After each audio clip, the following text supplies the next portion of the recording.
here. We're up to chapter 13 over here. Misad Yesharim. Baruch Hashem.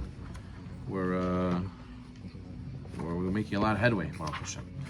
Okay, now we're moving on to a little bit more of a tricky concept, which is climbing the ladder over here. So we spoke about Zehirut, right? Being careful what we're doing, paying attention not to do obvious sins. Then we had Zrizut, being careful to push yourself to do mitzvot, not being lazy. And then we spoke about having a clean heart and doing mitzvot and not justifying and rationalizing with malicious intent, with bad intent, rather being pure-hearted. Now we got to move on to Prishut. Prishut is something that a lot of tzaddikim, they deal with, which is abstinence, holding back from having. Just because it's permitted doesn't mean you should have it, right? There's a story we say all the time. The Stepler Gaon said, my grandkids ask me if the candy has a good hechsher, but they don't ask me if they should eat the candy or not. That they don't ask permission. So you see that not everything that's permitted is should be done. Okay. Oh, very good. So therefore he says, Prishutu tchilat chassidut. What's Hassid? Hassid and Tzaddik, we have to get those terms clear. Tzaddik, he does everything he's supposed to do. There's certain things we're supposed to do. Tzaddik follows the letter of the law. Hassid is even higher. Hassid means he does Hassid. Hassid means I don't have to give you, but I want to give you. Hassid does more than he's expected. He does beyond the letter of the law. He does even before you ask him. Right? The guy who's you call him dono, right?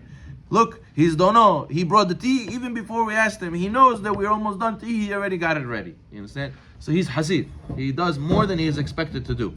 So it says the Misad Yesharim, what's the beginning of Hasidut? Is Prishut. Prishut being parush, being separating yourself, right? Give you an example. The Ravad writes that instead of doing a fast, right, he used to do a different type of fast. He used to do the fast of the Ravad, which is when you have eating a very good food, and then you're almost done with the last few bites of your plate, he would leave it. He would leave it and say, this is Yetzirah. I'm going to stick it to the Yetzirah. I'm not going to eat the last bite of the juicy sandwich. I'm not going to eat the last 2 loshkas of the plov. I'm going to say, for a desire, I'm already basically full. What's the last 2? The last 2 is, Nava, just finish, put a little juice on the top and that's it, finish the plate, call it a day. No, I want to break myself. That's considered a fast. He says that's considered like a fast. And that's not Baltashem. No, it's not Baltashem. He says that's considered a tzorech. A piece of steak. Yeah, okay, so maybe give it to somebody else. But it's considered a tzorech for ruhaniyut. To work on yourself, to break the Yetzirah, even though it's mutar. What? It's kosher food. What? I'm not allowed to have dinner?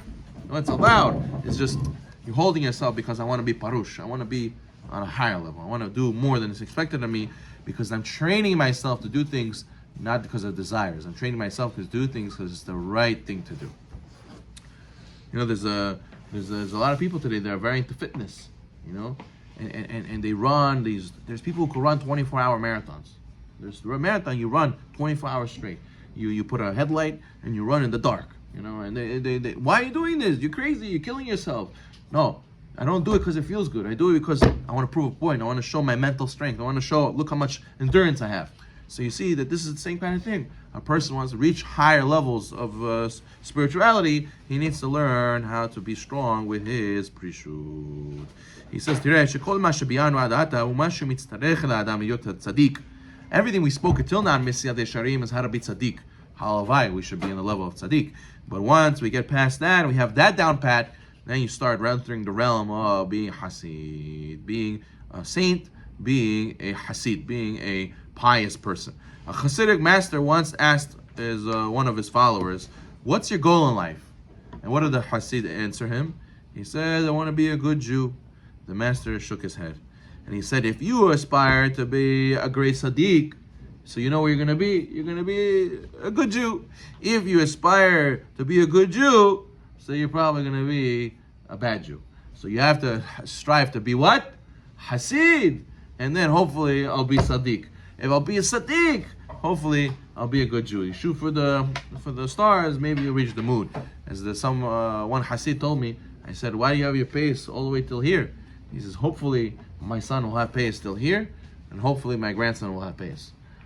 So so therefore a person has to try. Rabbi, I don't want to be a Hassid. I'll be a simple Jew. Hey, to be simple Jew today is not so simple, right? You have to try to be a Hassid, and hopefully you'll turn out to be a simple Jew. Imagine a person who wants to be wealthy, and he puts his sights on being a millionaire, right? So then he'll make a couple 100,000, hopefully, right? If you say, I just want to make a couple 100,000, you'll probably make less than that, less than 100,000. You have to shoot very high, make your goals very high, and hopefully you'll get some way there. So, הנה הכלל פרישות הוא מה שאמרו בחז"ל, קדש עצמך במותר לך. The beginning of prishut, to become a Hasid, is sanctify yourself, even with that which is permissible. והכוונה בזה שלא לפגוע באיסור עצמו העניין. Obviously, we're not talking about staying away from forbidden things. We're talking about even if you're doing something that's mutar, I don't do it to raise the physical delight in myself and treat myself to start getting used to things, right? A lot of times you can have a guy who's spoiled. You have this a lot.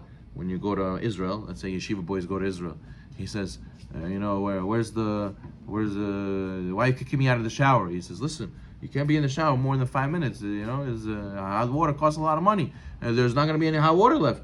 What do you mean? Like, I take a shower at home for an hour. Like, what's the big deal? So he says, I start the shower, I go do my things, I come back, I let it run. My friend, you can't do this here. So it's a lot of times he goes and he says, wait, listen, where's the Costco? You have a Costco here? What Costco? He says, yeah, I want to buy in bulk. He says, we don't buy in bulk. Everybody buys what you need for today. You go to the shuk tomorrow, you buy what you need for tomorrow. Day by day. What is this? Amerikai, you think like money grows on trees over here? Like, what? You're spoiled. So yes, sometimes we spoil ourselves in this world, and then we get them in, and we get used to it, and then Chas Shalom, this causes the Yisara to try to grab us. We get so used to certain pleasures, certain desires, so that's why you have to Kadesh Matzacham and Mutar Lech. If I go out and I say, listen, what's the problem? In New York, they say there's so many restaurants that if you go out, the Goyim, right? There's just in New York City, just Manhattan, how many restaurants there are? Over 40,000. If you would go out to eat for the rest of your life, breakfast, lunch, and dinner, you would have to live 3 times to go to every single restaurant. Just in New York City, just in Manhattan. You have to live 3 times, a lifetimes, to be able to go to every restaurant. There's so many to choose from, right? Especially by Jewish people. People who come from out of state, they come to New York. Wow, you guys have so much kosher, so much supermarkets, so much availability. Psh. And you could get used to this if you live here. You could say, why should I cook? You can ask anybody who lives in the city. Nobody ever cooks. Everybody just goes out to eat, get takeout every single night. You get the Uber Eats. You go walk down the street. You go to your restaurant. You get everything you want, right? You get spoiled, and you get to the point where, Rabbi, what's the big deal? Okay, so I go to Doma tonight. I'll go to Reserve Cut the next night. I'll go to this burger place the next night. I'll go to this Chinese place the next night. I go to Chosen the other night. Go here. What did I do wrong? It's kasher. It's all mutar. I have the money for it. I'm not bothering anybody. What's the big deal? The big deal is that what could happen if you don't do this the right way? What's going to happen? You're going to start becoming a connoisseur. What's a connoisseur? You're going to start recording on your phone. You see, when you go to Doma, you got to order this. This is no good. This is good. This is the best over there.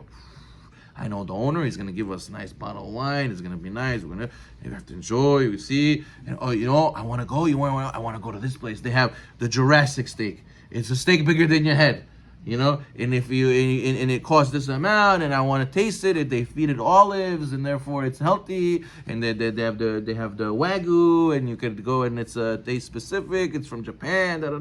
Becomes a whole business. And what does he do? You ask him, Achi, how was your day? He says, I can't wait. Tonight we're going to go out. I'm going to get the Wagyu beef over there with my buddies, and we're going to get drinks. We're going to have a good time. He's a machayet. What about shiur? It's the shiur. We're going to go and have a good time. We're going to go out. We're going to pop some bottles and have a great time. And what happens? He's mitgareh. He's teaching his Yetzirah more and more. Gashmiut. But Rabbi, everything's mutar. Everything's kasher. You have to understand, not everything that's permitted you should do. Will he bring you closer to Hashem or bring you farther from Hashem? And that's where the tzaddik and the Hassid, they split. Baruch Naolam.